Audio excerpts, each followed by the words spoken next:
ॐ श्रीगणेशाय नमः। श्रीनवग्रहेभ्यो नमः। नवग्रहध्यानमन्त्राः। ॐ रक्तपद्मासनं देवं चतुर्बाहुसमन्वितं क्षत्रियं रक्तवर्णं च गोत्रं काश्यपसम्भवम् सप्तास्वरथमारूढं प्रचण्डं सर्वसिद्धिदं द्विभुजं रक्तपद्मैश्च संयुक्तं परमाद्भुतं कलिङ्गदेशजं देवं मौलिमाणिक्यभूषणं त्रिनेत्रं तेजसा पूर्णा मुदयाचलसंस्थितम् द्वादशाङ्गुलविस्तीर्णं प्रवरं घृतकौशिकं शिवाधिदैवं पूर्वास्यं ब्रह्मप्रत्यधिदैवतम् क्लीं ऐं श्रीं ह्रीं सूर्याय नमः। ॐ शुक्लं शुक्लाम्बरधरं श्वेताब्जस्थं चतुर्भुजं हारकेयूरनूपुरैर्मण्डितं तमसापहम् सुखदृशं सुधायुक्त मात्रेयं वैश्यजातिजं कलङ्काङ्कितसर्वाङ्गं केशपाशातिसुन्दरम् मुकुटैर्मणिमाणिक्यै शोभनीयं तुलोचनम् योषित्प्रियं महानन्दं यमुनाजलसम्भवम् उमाधिदैवतं देव मापप्रत्यधिदैवतम् ह्रीं ह्रीं हुं सोमाय नमः।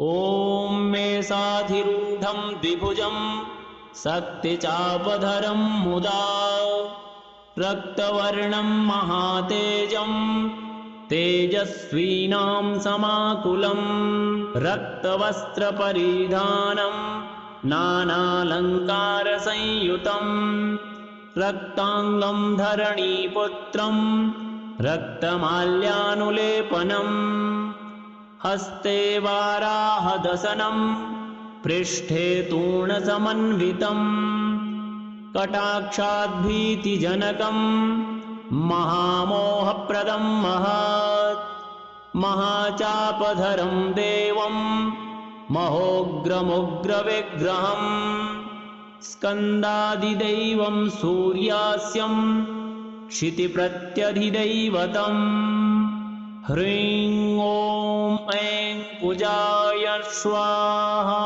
ॐ सुप्तस्वर्णाभतनुं रोमराजिविराजितं द्विभुजं स्वर्णदण्डेव शरच्चन्द्रनिभाननं चरणे रत्नमञ्जीरं कुमारं शुभलक्षणं स्वर्णयज्ञोपवीतं च पीतवस्त्रयुगावृतम् अत्रिगोत्रसमुत्पन्नं वैश्यजातिं महाबलं मागधं महिमापूर्णं द्विनेत्रं द्विभुजं शुभं नारायणाधिदैवं च विष्णुप्रत्यधिदैवतम् चिन्तयेत् सोमतनयम् सर्वाभीष्टफलप्रदम् ॐ क्लीं ॐ बुधाय स्वाहा।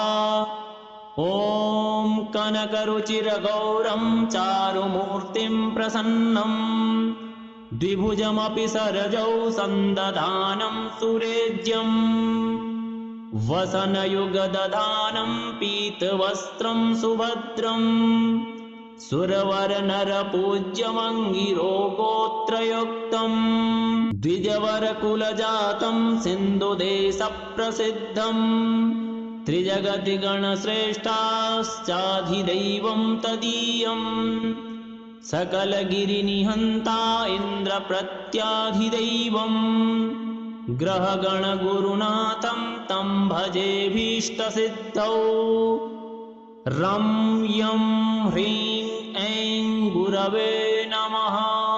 ॐ शुक्लाम्बरं शुक्लरुचिं सुदीप्तं तुषारकुन्देन्दुदुतिचतुर्भुजम् इन्द्राधिदैवं शचीप्रत्याधिदैवं वेदार्थविज्ञं च कविं कवीनाम् भृगुर्गोत्रयुक्तं द्विजजातिमात्रं द्वितीन्द्रपूज्यं खलु शुद्धिशान्तं सर्वार्थसिद्धिप्रदमेव काव्यम् भजेऽप्यहं भोजकतोद्भवं भृगुम् हुं हुं श्रीं श्रीं नं रं शुक्राय स्वाहा।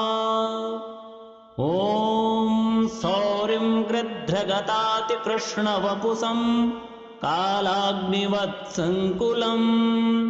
संयुक्तं भुजपल्लवैरुपलसत् स्तम्भैश्चतुर्भिः समैः भीमं चोग्रमहाबलातिवपुषं बाधागणैः संयुतं गोत्रं काश्यपजं सुराष्ट्रविभवं कालाग्निदैवं शनिं वस्त्रैः कृष्णमयैर्युतं तनुवरं तं सूर्यसूनुं भजे।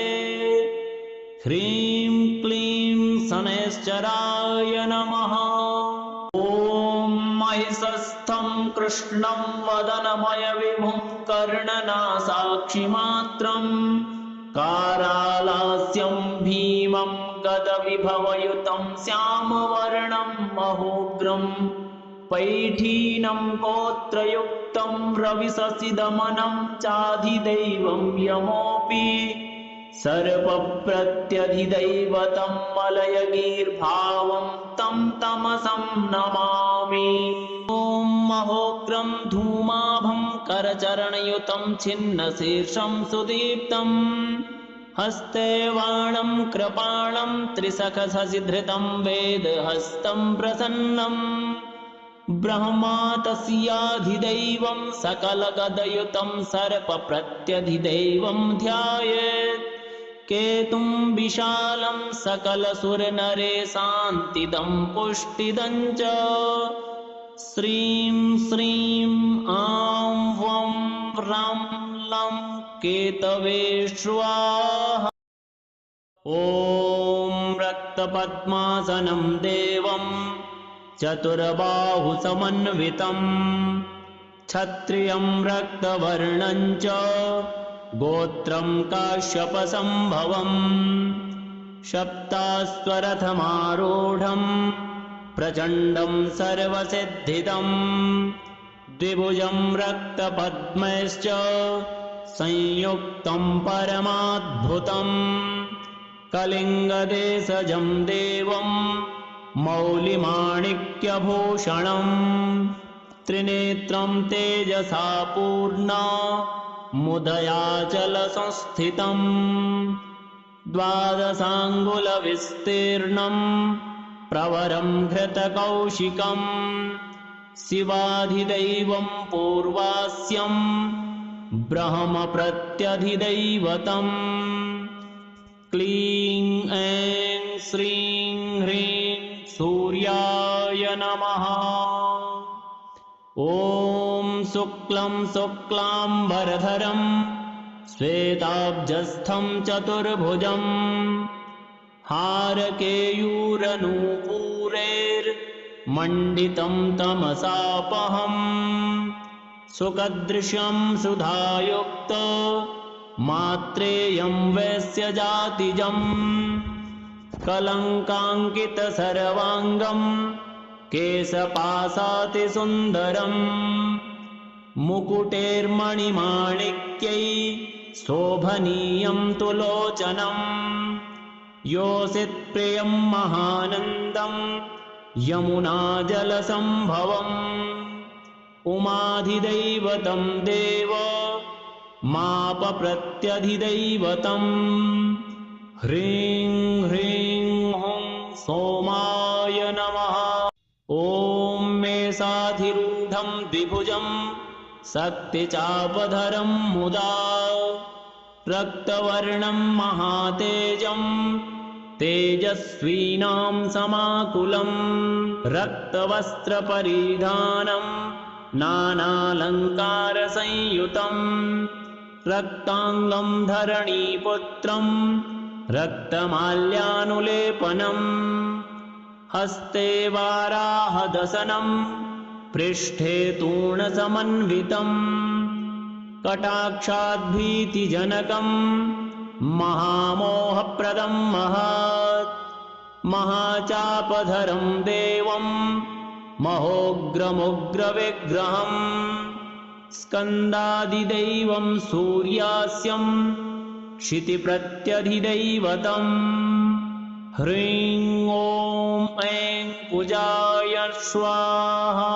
ॐ सुप्तस्वर्णाभतनुं रोमराजिविराजितम् द्विभुजं स्वर्णदण्डेव शरच्चन्द्रनिभाननम् चरणे रत्नमञ्जीरं कुमारं शुभलक्षणम् स्वर्णयज्ञोपवीतं च पीतवस्त्रयुगाभृतम् अत्रिगोत्रसमुत्पन्नं वैश्यजातिं महाबलं मागधं महिमापूर्णं द्विनेत्रं द्विभुजं शुभं नारायणाधिदैवं च विष्णुप्रत्यधिदैवतम् चिन्तयेत् सोमतनयं सर्वाभीष्टफलप्रदम् ॐ क्लीं ॐ बुधाय स्वाहा। ॐ कनकरुचिरगौरं चारुमूर्तिं प्रसन्नं द्विभुजमपि सरजौ सन्दधानं सुरेज्यं वसनयुगदधानं पीतवस्त्रं सुभद्रम् सुरवरनरपूज्यमङ्गिरोगोत्रयुक्तम् द्विजवरकुलजातं सिन्धुदेशप्रसिद्धम् त्रिजगति गणश्रेष्ठाश्चाधिदैवं तदीयम् सकलगिरिनिहन्ता इन्द्रप्रत्याधिदैवम् ग्रहगणगुरुनाथं तं भजेऽभीष्टसिद्धौ रं यं ह्रीं ऐं गुरवे नमः। ॐ शुक्लाम्बरं शुक्लरुचिं सुदीप्तं तुषारकुन्देन्दुदुतिचतुर्भुजम् इन्द्राधिदैवं शचीप्रत्याधिदैवं वेदार्थविज्ञं च कविं कवीनाम् भृगुर्गोत्रयुक्तं द्विजजातिमात्रम् द्वितीन्द्रपूज्यं खलु शुद्धिशान्तम् सर्वार्थसिद्धिप्रदमेव काव्यम् भजेऽप्यहं भोजकतोद्भवं भृगुम् हुं हुं श्रीं श्रीं नं रं शुक्राय स्वाहा। ॐ सौरिं गृध्रगतातिकृष्णवपुषं कालाग्निवत्सङ्कुलं संयुक्तं भुजपल्लवैरुपलसत् स्तम्भैश्चतुर्भिः समैः भीमं चोग्रमहाबलातिवपुषं बाधागणैः संयुतं गोत्रं काश्यपजं सुराष्ट्रविभवं कालाग्निदैवं शनिम् वस्त्रैकृष्णमयैर्युतं तनुवरं तं सूर्यसूनुं भजे। ह्रीं क्लीं शनैश्चराय नमः। ॐ महिषस्थं कृष्णं वदनमयविभुं कर्णनासाक्षिमात्रं कारालास्यं भीमं गदविभवयुतं श्यामवर्णं महोग्रं पैठीनं गोत्रयुक्तं रविशशिदमनं चाधिदैवं यमोऽपि सर्पप्रत्यधिदैवतं मलयगीर्भावं तं तमसं नमामि। ॐ महोग्रं धूमाभं करचरणयुतं छिन्नशीर्षं सुदीप्तं हस्ते वाणं कृपाणं त्रिसखशशिधृतं वेदहस्तं प्रसन्नम् ब्रह्मा तस्याधिदैवं सकलगदयुतं सर्पप्रत्यधिदैवं ध्यायेत् केतुं विशालं सकलसुरनरेशान्तिदं पुष्टिदं च श्रीं श्रीं आं वं व्रं लं केतवे स्वाहा। ॐ रक्तपद्मासनं देवं चतुर्बाहुसमन्वितं क्षत्रियं रक्तवर्णं च गोत्रं काश्यपसम्भवं सप्ताश्वरथमारूढं प्रचण्डं सर्वसिद्धिदं द्विभुजं रक्तपद्मैश्च संयुक्तं परमाद्भुतं कलिङ्गदेशजं देवं मौलिमाणिक्यभूषणं त्रिनेत्रं तेजसा पूर्णा मुदयाचलसंस्थितं द्वादशाङ्गुलविस्तीर्णं प्रवरं घृतकौशिकं शिवाधिदैवं पूर्वास्यं ब्रह्मप्रत्यधिदैवतं क्लीं ऐं श्रीं ह्रीं सूर्याय नमः। ॐ शुक्लं शुक्लाम्बरधरं श्वेताब्जस्थं चतुर्भुजं हारकेयूरनूपुरैर्मण्डितं तमसापहं सुखदृशं सुधायुक्त मात्रेयं वैश्यजातिजं कलङ्काङ्कितसर्वाङ्गं केशपाशातिसुन्दरं मुकुटैर्मणिमाणिक्यै शोभनीयं तुलोचनं योषित्प्रियं महानन्दं यमुनाजलसम्भवम् उमाधिदैवतं देव मापप्रत्यधिदैवतं ह्रीं ह्रीं हुं सोमाय नमः। ॐ मेषाधिरूढं द्विभुजं शक्तिचापधरं मुदा रक्तवर्णं महातेजं तेजस्वीनां समाकुलं रक्तवस्त्रपरिधानं नानालङ्कारसंयुतं रक्ताङ्गं धरणीपुत्रं रक्तमाल्यानुलेपनम् हस्ते वाराहदशनं पृष्ठे तूर्णसमन्वितं कटाक्षाद्भीतिजनकं महामोहप्रदं महत् महाचापधरं देवं महोग्रमुग्रविग्रहं स्कन्दादिदैवं सूर्यास्यं क्षितिप्रत्यधिदैवतं ह्रीं ॐ ऐं कुजाय स्वाहा। ॐ सुप्तस्वर्णाभतनुं रोमराजिविराजितं द्विभुजं स्वर्णदण्डेव शरच्चन्द्रनिभाननं चरणे रत्नमञ्जीरं कुमारं शुभलक्षणं स्वर्णयज्ञोपवीतं च पीतवस्त्रयुगाभृतम् अत्रिगोत्रसमुत्पन्नं वैश्यजातिं महाबलं मागधं महिमापूर्णं द्विनेत्रं द्विभुजं शुभं नारायणाधिदैवं च विष्णुप्रत्यधिदैवतं चिन्तयेत् सोमतनयं सर्वाभीष्टफलप्रदम् ॐ क्लीं ॐ बुधाय स्वाहा।